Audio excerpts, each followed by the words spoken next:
We're now on Daf Kuf Gimel Amid Beis, and we're up to a Memar, which is 5 lines down from the top of the Amid. A Memar Umar Zutra V'Rav Ashi Haviyasve B'Seuda. And we're talking about a weekday meal, and these 3 great scholars were eating together during the week. V'Koy Alayu, and who is the shamash who was serving them? Rav Acha Brei Derov. And at that point, an entire debate broke out at the table with regard to the brachos of various cups of wine that they drank. A memar, when they brought him 1 cup of wine, and then another cup of wine, and then a 3rd cup of wine, baruch al kol kosa v'kos. He made a separate bar priyagofen on every shasiyah, on every kos of yayin, even though it was in the middle of the Suda. In other words, a memar felt that when he began drinking 1 cup, he then had hesech hadas, and he wasn't intending, he had no intention to drink another kos. If they brought another kos, it was a brand new shasiyah, and it required a new brach. Mar Zutra, baruch hakosa kama v'hakosa basra. He made a bracha on the first kos, and on the kos that he used for Birkas Hamazon, which was the last kos. But any drinks that they brought him of yayin in the middle of the meal, between the first and the kos of Birkas Hamazon, he did not make a bracha. In other words, he was basically following the opinion of the Talmidim of Rav, if you recall, Rabbi Brona and Rabbi Hanana, which we saw at the top of the Amud. And they said that only when they said Havla Nevarech, then that's a siyum of the Su'udah, and the kos that they drink after the Birkas Hamazon will be a brand new kos, and a brand new shasiyah that requires its own Birkas Bar Priyagof. But as far as any kosos in the middle of the meal, they would not make a bracha on those kosos up until the moment until they declared Havla Nevarech. Rav Ashi baruch hakosa kama v'sulo baruch. Rav Ashi made a bracha on the first kos, and he didn't make any other brachos on any of the other kos they brought him during the meal, and not on the kos that they brought for Birkas Hamazon. Amalahu Rav Acha bar Rava. Remember that Rav Acha bar Rava was the shamash, and he asked the Amoraim, Anan Kiman Navid, where do I fit in this 3-way machlokas? Which minhag of these 3 should I accept upon myself? So now each one of the Amoraim, who had a different minhag respectively, stand up and give a response and explain why they did what they did. And then Rav Acha is going to have to decide on his own whether the conditions in his particular case as a subject would fit with which one of these 3 shitas. So I'll tell you why I made a bracha on each kos, because nimlach hana. Nimlach hana means initially I intended to drink 1 kos, and then I had hesech hadas. I didn't intend to drink any more than 1 kos, and then I decided later on that I would drink another kos. So he changed his mind. That's called nimlach. And he decided that, you know what, he's going to drink another cup of wine.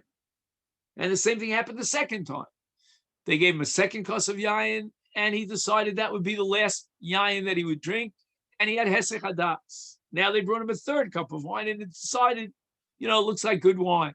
So he decided he has a taiva to drink the 3rd kos, and he made a Birkas Hamazon on every single kos. There was always a nimlach. There was always a hesech hadas that separated 1 kos from the other. So you, Rav Acha, have to figure out what's your situation. Did you have in mind to drink more than 1 kos, or initially you wanted to drink 1 kos and then you changed your mind? Mar Zutra Amar Masechet said that my minhag, which was to make a bracha only on the first cuss, but just Birkas Hamazon terminates the meal, and therefore the cup of wine that I drink after Birkas Hamazon requires its own bar priyagofen, is Ketalmidei de Rav. I was following the minhag of Rabbi Bruna and Rabbi Hananel that we learned earlier, the Talmidim of Rav, and their minhag was that Birkas Hamazon is an absolute hefsek. Inherently, it terminates the meal, and once the meal is terminated, you have a new shasiya of yayin, and it requires its own bracha. So Masechet is basically telling Rav Acha Rava that he has to decide whether he's following that minhag of the Talmidei de Rav, that Birkas Hamazon is a mafsik.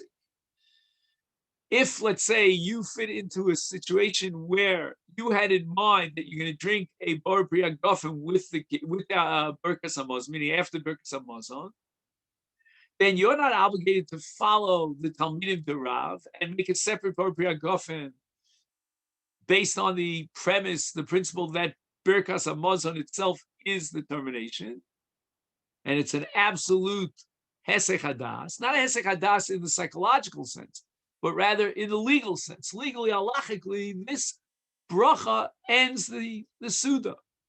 No matter what das you have to continue after the Birkas Hamazon.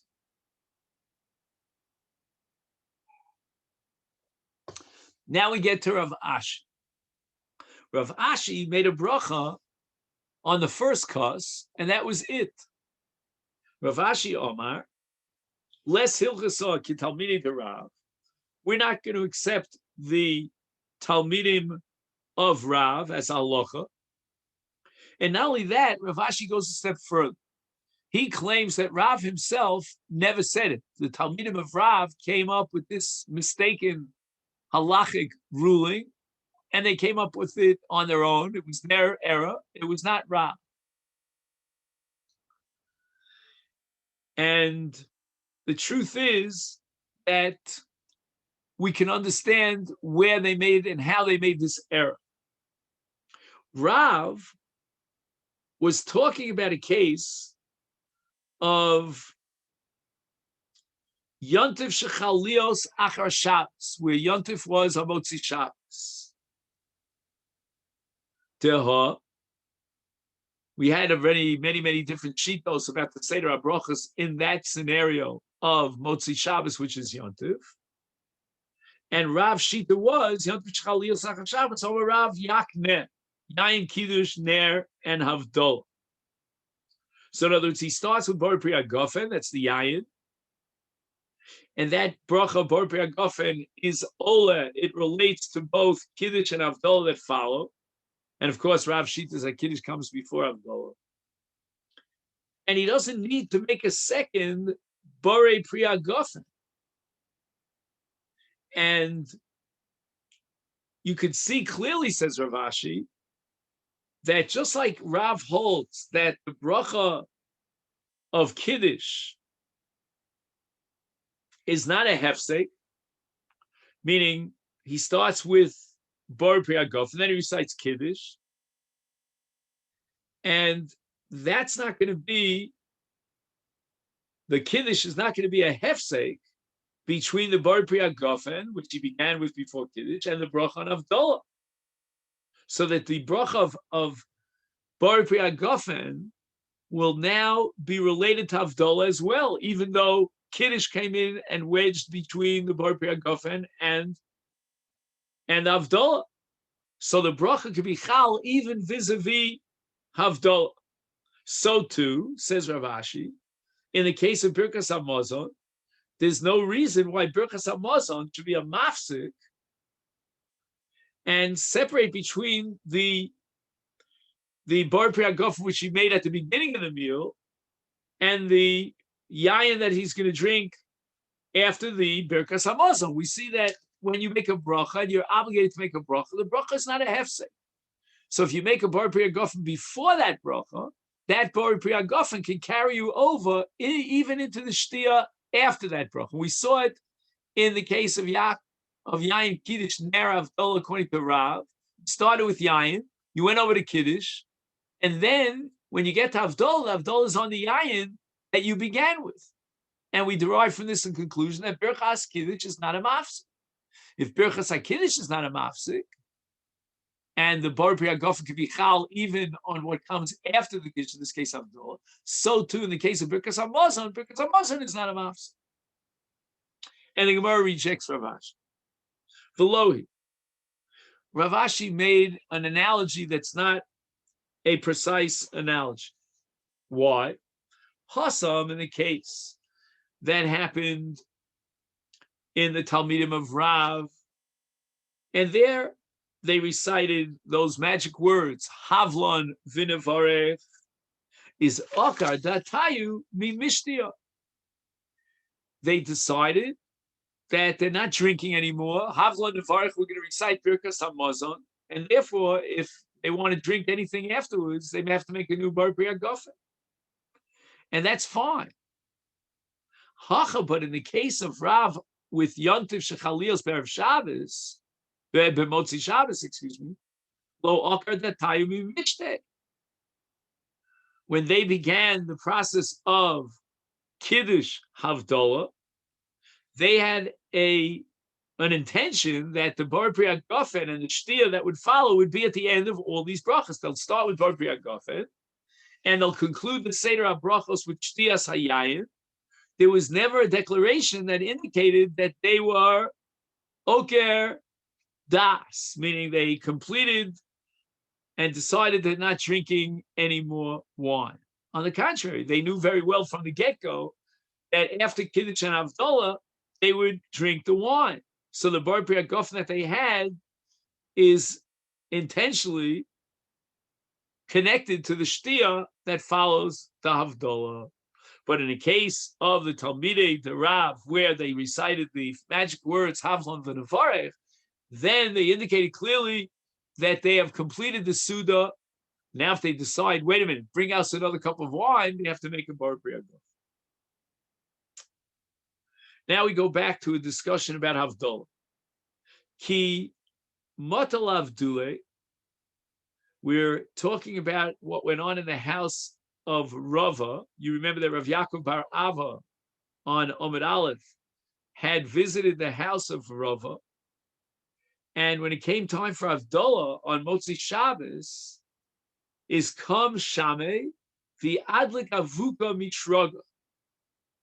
And the Shamash of Rava, even though he had a Nair in front of him, which could have been used for Havdalah, he decided, no, we're not going to make Havdalah on the Nair, but rather bring out an Avuka. An Avuka means a minimum of 2 wicks. And that's for the bracha of Borei Ma'orei Ha'esh. Amalei, so Rav Yaakov said to Rava, after Havdalah was over, Lamalach Kuli Hai, why did you have to bring an Avuka? And you couldn't make Havdalah on a Ner. Hamanchi Shrug, you have a Ner in front of you. Just make Havdalah on that Ner. Borei Ma'orei Ha'esh. So Amalei, Rava says to Rav Yaakov, Shame midaite denafshi ka'avi. This statement that Rava says, don't bother me with your questions because whatever the Shamash did, he did on his own. You know, he decided to get up from the table, and instead of using the Nair, he wanted to bring an Avuka. Don't ask me questions. You have a question, ask the Shamash why he did that. But in truth, the Shamash was actually fulfilling the intention and the minhag of his master Rav. So this comment of Rav is sort of like a throw-off tactic. And Tosfos wants to say that this was his way of sort of pushing Rav Yaakov to work on his own and use his brains to come up with an understanding why they wanted an avuka as opposed to a ner. So Rav Yaakov says, the Shamash must have heard it from you. You know, every Motzi Shabbos, he brings you an avuka. Apparently you wanted an avuka. Lo Aviyavid, he wouldn't have done it on his own unless you had asked him to. He was well trained. He was a very good, reliable shamash. So I guess at this point, Rava understood that Rav Yaakov was not able to unravel the mystery on his own, so he had to spill the beans, so to speak. So Rava says to Rav Yaakov, Lo Soverle Mar, I'm surprised that you're not aware of the fact that Avukah Avdollah Mitzvah Mufcha, that when it comes to Avdollah, the ideal way of reciting Avdollah on Motzei Shabbos is with an Avukah, not with a Ner. And that's the Mitzvah Min Mufcha. And the reason for this is because the bracha is Baruch Ma'orei Ha'esh. We're thanking Hashem for creating in the plural the lights of the fire. So we need more than one light. If you have one traga with one wick, then you cannot appropriately say Ma'orei Ha'esh. It could have been Ma'or Ha'esh. But Ma'orei Ha'esh means we're thanking Hashem because there's so many different kinds of fires and colors of the fire. So we want to have a minimum of 2 wicks giving 2 fires that come together to make an avukah. And it would seem from the language of mitzvah min mufchar that Rava would agree if you don't have an avukah, you don't have access to a double-wicked candle, then you'll use 1-wick candle. Now the question is, what exactly is the nusach of Havdalah? Pasach v'omar, Rava, in that same story with Rav Yaakov, began his Havdalah, and he recited Baruch Atah Hashem Elokeinu melech haolam, hamavdil ben kodesh l'chol, ben or l'choshech, ben Yisrael l'amim, ben Yom HaShvi l'sheish shmei ha'maseh. 4 different Havdalahs. And then he completed it with Baruch Atah Hashem hamavdil ben kodesh l'chol. Omer Rav Yaakov says to Rava, Lama le kuli hai. Why do I need 4 different Havdalahs? Ha'amar Rav Yehuda Amar Rav. And Rav Yehuda said in the name of Rav, Rav in turn is going to testify about the Havdalah of Rebbe, of Rabbeinu HaKadosh.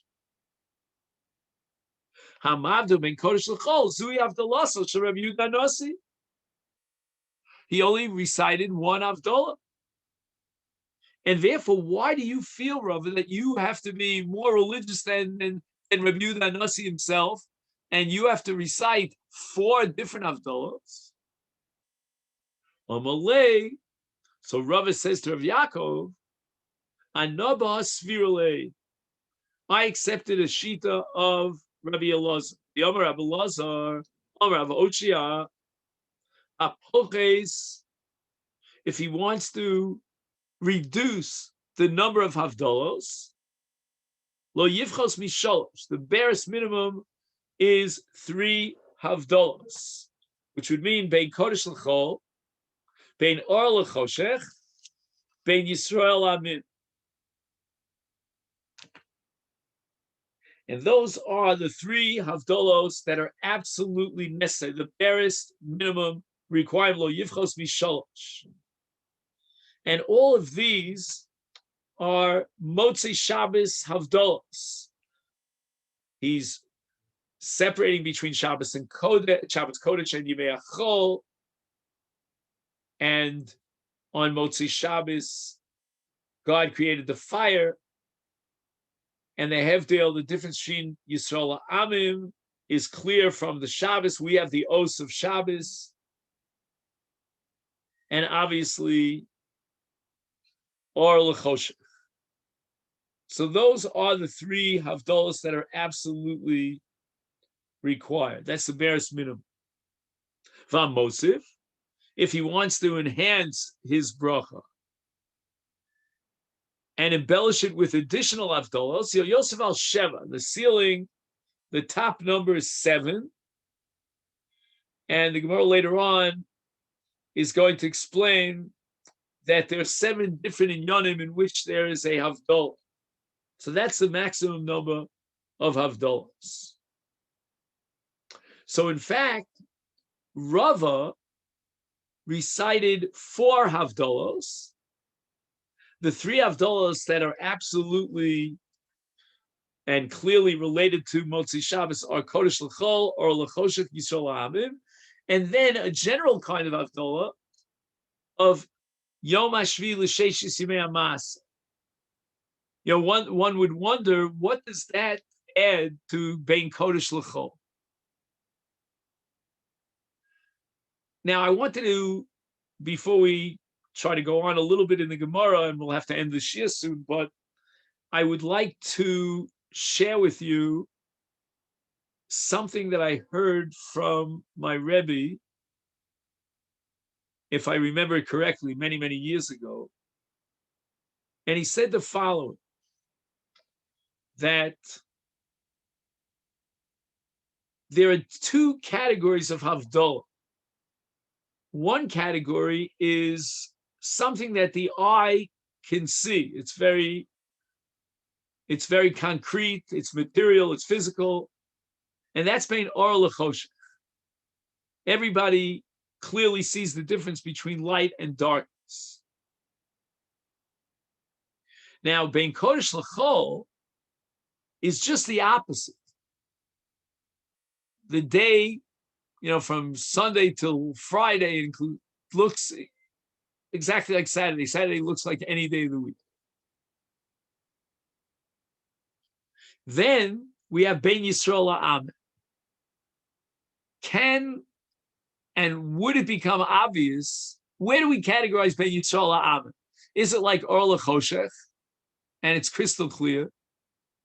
Or is it like Kodesh L'chol, and you have to have a deep, penetrating view below the surface in order to reveal the difference between Kodesh and Chol? So to Yisrael Ha'amim. We look like all the other nations.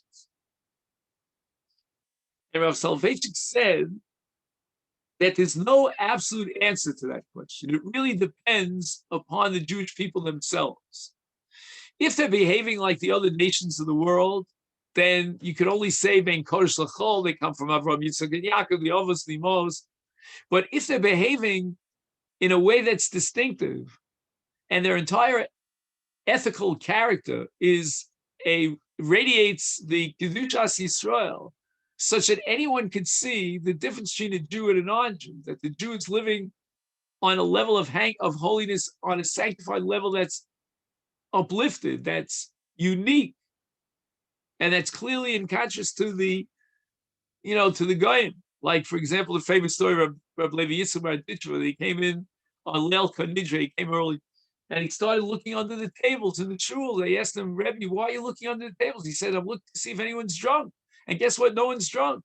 Imagine if the nations of the world had one day of the year where there's a mitzvah to eat and drink, like we have on Erev Yom Kippur.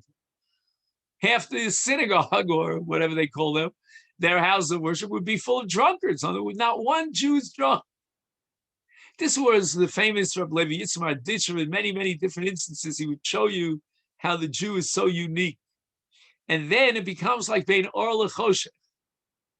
And then when it says Bein Yisrael Ha'amim, it's connected to Or L'choshech, belongs to that category. Amalei Rav Yaakov says to Rava, and here we begin Kuf Daled Amud Aleph, which will continue tomorrow, Mitzvah Shem. V'hamar lo tlasa amar v'lo sheva amar. It's very interesting. You didn't take the barest minimum of 3, and you didn't go all the way to the maximum of 7. You stopped at the number 4. Why did you do so? Amalei. So Rava responded to Rav Yaakov, Ibra, in truth, I really, as you said, I made 3 avdals because that's the barest minimum. And I added Beyom HaShvi L'Sheish Ve'Amasa. That's not avdallah. That's Me'ein Chasimahi. The halacha is that if you have a multi-themed bracha, then before you end that bracha and you're ready for the chasima, then the halacha is that you require me'ein hachasima. So let's say, for example, you have A, B, and C, 3 themes in the bracha, and then you're ready for the chasima.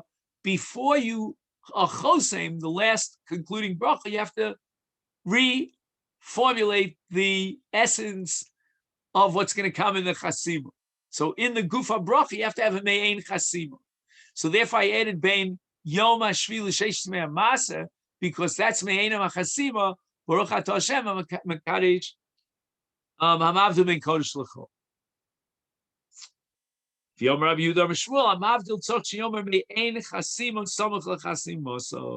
And I, says Rabbi, we're relying on the position of Rabbi Yehuda in the name of Shmuel, that it should be an Havdalah, a closing mention of that, anticipating that which is going to be Me'ena Chasim, the Chasim itself, and that's why I added Bein Yom Hashvi L'Sheishes Yemei Hamas. And tomorrow, Mitzvah Hashem, we're going to see a slightly different view about how to structure a bracha, and that's going to be Pumped Bisa, and we'll compare that in Mitzvah Hashem to this Shita of Rabbi Yehuda in the name of Shmuel. What time are we learning tomorrow?